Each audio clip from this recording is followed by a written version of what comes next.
ফাগুনকে টানতে টানতে বিদ্যার কাছে নিয়ে আসলো শ্রাবণ। হ্যাঁ বন্ধুরা, সম্পূর্ণটা জানতে ভিডিওটা প্রথম থেকে শেষ পর্যন্ত দেখতে থাকুন। ধারাবাহিকের শুরুতে দেখা যাচ্ছে শ্রাবণ তো ওয়েটারের কাজ করতে চলে গেছে বারে। শ্রাবণ এবার যখনই খাবার সার্ভ করতে যাবে ঠিক তখনই শ্রাবণ দেখতে পায় যে একটা টেবিলে ফাগুন আর তার বান্ধবী বসে আছে। শ্রাবণ তো সেটা দেখেই সঙ্গে সঙ্গে খাবারটা নিয়ে লুকিয়ে পড়ে। এদিকে দেখা যাচ্ছে ফাগুন তো পূর্বাশাকে খাবার টেবিলে বসে বসে ফোন করেছে। পূর্বাশাকে বলছে যে ওদিকের কি অবস্থা। পূর্বাশা তো খুব আনন্দ রয়েছে। পূর্বাশা ফাগুনকে জানাচ্ছে যে শারীরিকভাবে নিগ্রহ হয়েছেন ওই রাজদেব চ্যাটার্জি। ব্যাস, তাতেই আগুন জ্বলে গেছে। চারিদিকে পুরো উত্তেজনা ছড়িয়ে পড়েছে। ওই প্রফেসর বিদ্যা ব্যানার্জি ছাত্রছাত্রীদের উত্তপ্ত করে কলেজের ডিসিপ্লিন নষ্ট করছে, প্রোটেস্টের নাম করে গুন্ডামি করছে, ফায়দা লুটছে পলিটিশিয়ানদের থেকে। ফাগুন তখন হাসতে হাসতে পূর্বাশাকে বলছে যে হ্যাঁ, এগুলোই রটিয়ে দাও। দুই একটা পোর্টালকে ওখানে সেট করে দাও, ভাইরাল করে দিক সমস্ত কিছু। আর আমার মনে হয় যে যদি আরো ভিড় বাড়ে, বিদ্যা যদি ওখানে থাকে, তাহলে আজকে রাতেই অপারেশনটা করে দিও। ওই মেয়েটা না কাঁটার মতন দুই পরিবারে বিঁধে রয়েছে, এক হচ্ছে আমাদের পরিবারে আর এক ওই চ্যাটার্জি পরিবারে। পূর্বাশা তখন জানাচ্ছে যে না না, আর একটা ফ্যামিলি ইনভলভ আছে, এই যে এই কলেজের ফ্যামিলিটা। ফাগুন তখন বলছে যে হ্যাঁ, তুমি সুযোগ পেলেই কিন্তু বলে দিও, উড়িয়ে দেয় যেন বিদ্যাকে। পূর্বাশা তখন জানাচ্ছে যে হ্যাঁ, তুমি ফোন করে বললেই আমি ওদেরকে খবরটা দিয়ে দেবো আর ভিড়ের মধ্যে ঝামেলা লাগিয়ে দেবো। আর ওই ভিড়ের মধ্যে গিয়ে ওকে এমনভাবে মারবো যাতে ওকে দেখে মনে হয় যে দুটো দলের মধ্যে মারপিট লাগতে গিয়ে ও পদপিষ্ট হয়ে মারা গেছে। ওকে, তাহলে আমি এখন রাখি, এই বলেই তো পূর্বাশা ফোনটা কেটে দেয়। ঠিক তখনই তো প্রফেসর এস এম পূর্বাশার কাছে গেছে। প্রফেসর এস এম বলছে যে যেটা হচ্ছে না সেটা একদম ঠিক হচ্ছে না। পূর্বাশা তো এবার থ্রেট করছে, বলছে বিবেককে না একদম জাগাবেন না, আপনার বিবেক জেগে উঠলে আপনি কিন্তু বিপদে পড়ে যাবেন। তাই বলছি একটু কেয়ারফুল হয়ে থাকুন। টার্মিনেশনের সমস্ত ব্যবস্থা যদিও বা হয়ে আছে, তাই সাবধান করছি, মুখটা বন্ধ রাখুন। প্রফেসর এস এম তো আর কোনো কথা বলতে পারে না, রাগমাগ দেখিয়ে ওখান থেকে চলে যায়। অপরদিকে দেখা যাচ্ছে ফাগুনের বান্ধবী ফাগুনকে বলছে যে কি বললো। ফাগুন তখন জানাচ্ছে যে অঙ্ক কষা হয়ে গেছে, এবার শুধুমাত্র উত্তর মিললেই বিদ্যা শেষ। অপরদিকে দেখা যাচ্ছে এতক্ষণ ধরে তো শ্রাবণ সমস্ত কথাগুলো সমস্ত প্ল্যানগুলো ফাগুনের শুনে নেয়। শ্রাবণ এবার ওখানে থাকা একজন ওয়েটারকে বলছে যে ওই টেবিলে খাবারটা একটু গিয়ে দিয়ে আসুন তো। এই বলেই তো শ্রাবণ ওই খাবারটা নিয়ে ওই ওয়েটারটার হাতে দিয়ে দেয়। এবার শ্রাবণ চলে গেছে ম্যানেজারের কাছে, ম্যানেজারকে গিয়ে বলছে যে আমি কি আজকের জন্য ছুটি পেতে পারি।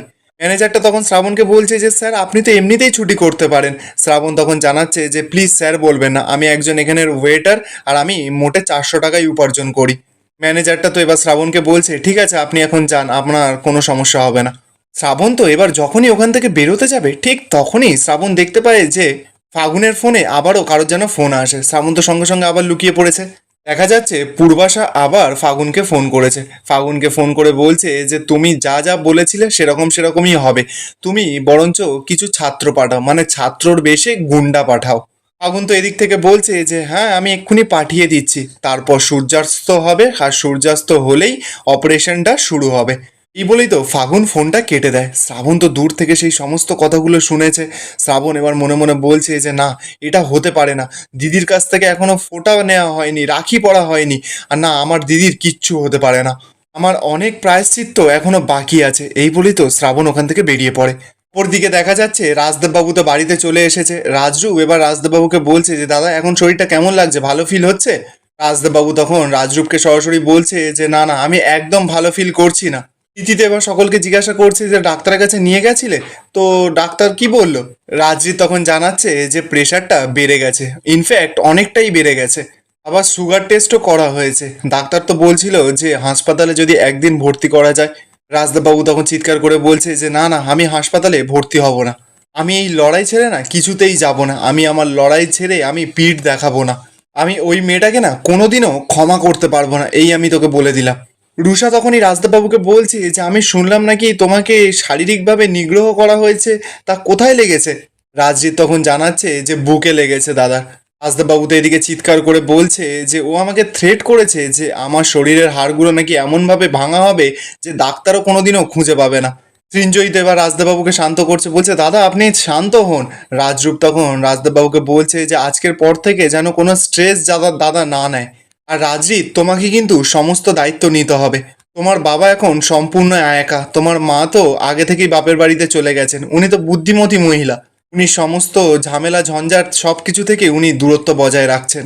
আর তোমার বাবার ওপরে সমস্ত কিছু ঘাড়ে চাপিয়ে দিয়ে চলে গেছেন। আর তোমার বাবা সর্বত্র জায়গায় অপমানিত হচ্ছেন।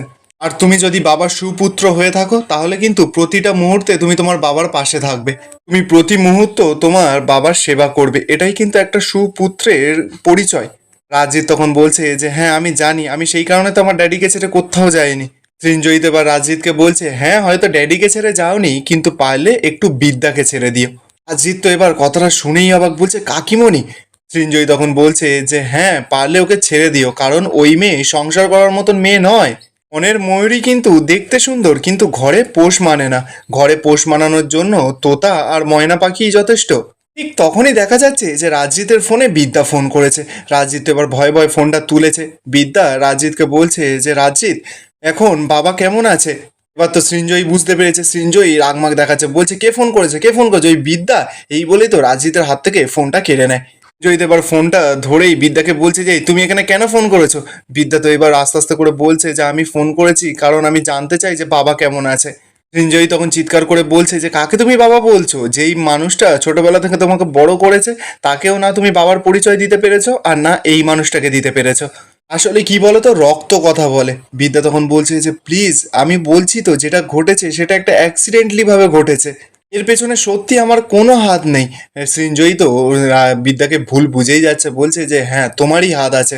তুমি দাদাকে প্ল্যান করে ডেকেছো আর ওখানে নিয়ে গিয়ে শারীরিক নিগ্রহ করেছো। তুমি ওনাকে অপমান করবার জন্য ওখানে ডেকে নিয়ে গেছো। আর বিদ্যা, ওনাকে নিয়ে মিম তৈরি হচ্ছে, পোর্টালগুলোতে না নিউজ পুরো ভরে গেছে ওনাকে নিয়ে। আর তুমি শুধু হিরো হবে তাই না, সুপারম্যান হবে? বিদ্যা তো এবার সৃঞ্জয়ীকে বলছে প্লিজ, আপনি কিন্তু আমাকে অপমান করছেন। রূপ তো এবার সৃঞ্জয়ীর হাত থেকে ফোনটা নিয়ে বিদ্যার সঙ্গে কথা বলা শুরু করে দিয়েছে। বিদ্যাকে বলছে যে বিদ্যা দেখো, এখন এরকম কিন্তু কথা বলার সময় নয়, এখন দাদার শরীরটা কিন্তু একদম ভালো নেই। বিদ্যা তখন রূপকে বলছে যে আমি কি একটু রাজজিতের সঙ্গে কথা বলতে পারি?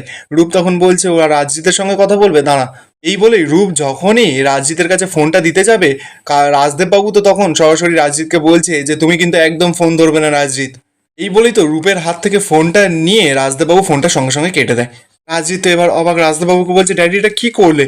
রাজদেববাবু তখন সরাসরি বলছে যে হ্যাঁ, যেটা করেছি একদম ঠিক করেছি। যদি তুমি ওই মেয়েটার ফোন ধরো তাহলে আমি বুঝবো যে তোমার আর আমার মধ্যে পিতা পুত্রের কোনো সম্পর্ক নেই। আর রাজজিৎ, আমি কিন্তু সারা জীবন তোমাদের থেকে কিচ্ছু চাইনি, কিন্তু এখন চাইছি। রাজজিৎ তখন বলছে যে কি? রাজদেববাবু তখন জানাচ্ছে যে তুমি একটা বৈবাহিক সম্পর্ক ছিন্ন করে দাও, ছিন্ন করে দাও ওই বিদ্যার সঙ্গে সম্পর্ক। কথাটা শুনেই তো রাজজিতের পায়ের নিচ থেকে যেন মাটিটা সরে যায়। রাজদেববাবু তো এবার কাঁদছে আর বলছে যে আমাকে কিন্তু শারীরিকভাবে নিগ্রহ করা হয়েছে, আর আমি কিন্তু এটা এক ফোঁটাও মানতে পারছি না।